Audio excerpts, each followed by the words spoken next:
YouTube, what's up? Back again for another daily fishing video here on Andrew Upshaw Fishing. Been filming the last few days for Let's Fish TV. Been catching a bunch of fish from crappie to bass. I'm really excited for y'all to see that footage.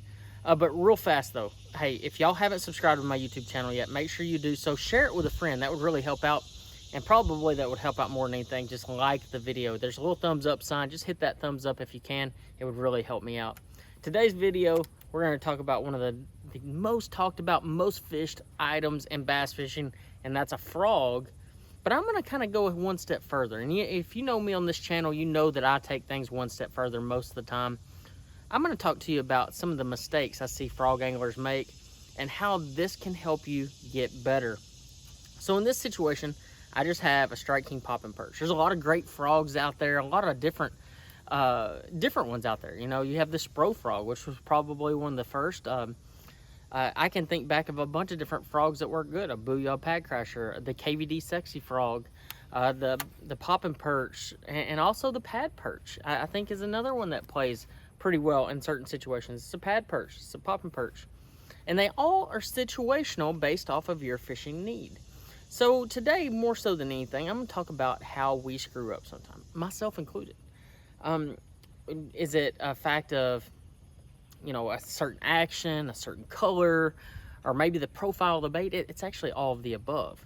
You know, the very first thing that I see a lot of anglers make the mistake of is they kind of get caught in that sequence of just, for the instance of popping perch, they cast the thing out there, and they're just going pop, pop, pop, pop, pop, pop, pop, pop, you know, and they're just kind of working the bait. You know, naturally, you know, in nature, what do we see actually do that? Really, like, what do we see? Maybe we see a bass blow up on a bluegill, or maybe we see a frog scurrying across the water. But if you ever actually watched a frog in the water, what you should do is Google that. Watch a frog swim in the water, and they're always going straight, and they're just pulsing their legs, and they're going straight. They're never popping, they're never going side to side, they're never doing any of those things. But what they do is they're always going straight, always. So if we're truly trying to match the hatch, and that's what we try to do a lot of times in fishing, probably the best thing we can do is keep that frog going straight a lot of times. Maybe pop it from time to time, maybe reel it, maybe kind of pause it, but naturally, that's what it looks like in the water. Now, if we're trying to imitate a frog, that's exactly what we should do. Bluegill, maybe something different. And to me, when it comes to what you're trying to imitate, a lot of it has to do with the type of bait you're going to throw.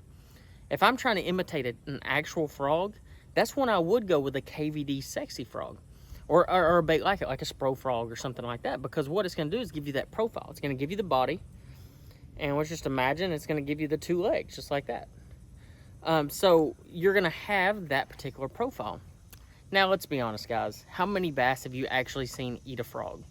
I can't say I've ever actually seen it. I believe they eat them. I've heard of them eating them. I've had guys tell me that they eat them, but I personally never even seen it. Have I seen a bass eat a bluegill? Oh my gosh, so many times. Have I seen a bass eat a shad? More times than I can count. A herring, so on. Absolutely. Will they eat a frog if it's there? Absolutely. But what I'm trying to tell you is, to me, it has everything to do with profile. And that's how you should be picking the type of baits that you should be fishing. So in the case of, let's just say you're fishing the edge of some hay grass or some bushes, and you know these fish are eating bluegill, and you know they're eating bluegill. Would you throw a bait that has the opening like this and has the legs like here, and when you'd walk it around, and does it look like a bluegill? I don't remember ever seeing a bluegill walking on the surface, ever. I've seen shad kind of dart, but I've never seen a bluegill do that. But what this does, what the popping perch and the pad perch does, is that's exactly what it imitates, is it imitates a perch. And that's why the legs were designed the way they are. And I'm going to show you in the water exactly what I'm talking about right here. As you can see, the profile is perfect. It looks just like a bluegill. Even if you walk the bait, it looks like a bluegill that's kind of swaying on top of the water, that's laying sideways. If you look at the profile exactly, that's why I'm using a black frog today, so you get a true profile. So when to fish a popping style bait in comparison to, let's say, the pad perch, which has the sharp nose on it. So as you can tell, this one has the cup nose for popping, and this one has the sharp nose. When do you fish each one? Well, the pad perch was designed to fish in lily pads or hay grass or any type of other grass that's matted on the top of the water.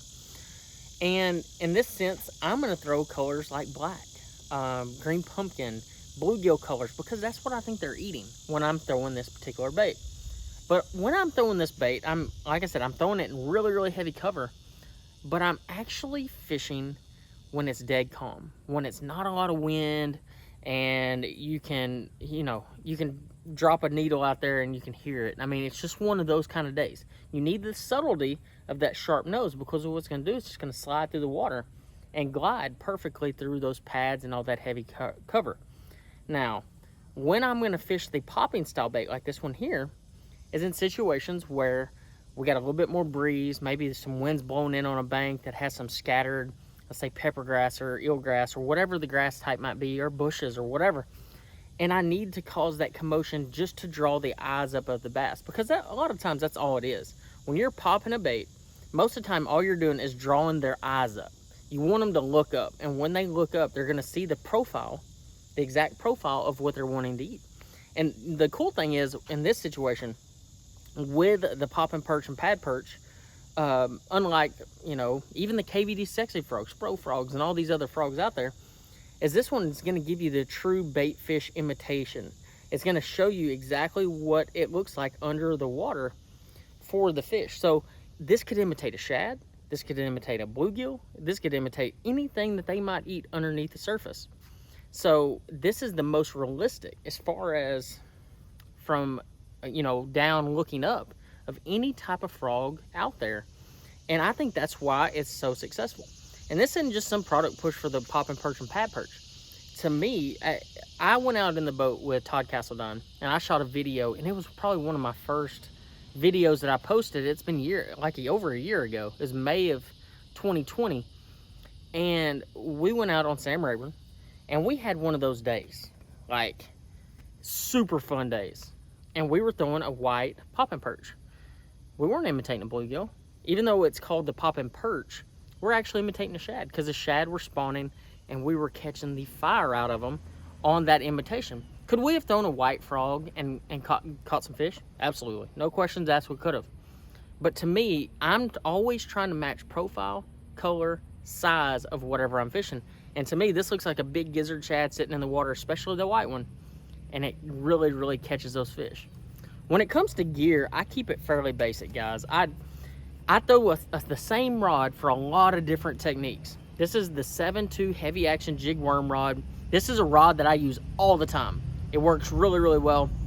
I like a 7.5 to 1 gear ratio reel, fast speed reel, and 50 to 65 pound braid, depending on where I'm fishing, what I'm fishing. It makes a huge difference, guys. But that's the gear, that's the breakdown. I hope y'all enjoyed this video. I hope you learned the mistakes that you're making, how I'm making mistakes out there too, and how you can improve every day out there on the water. I hope y'all enjoyed this video, and I'll see you on the next one.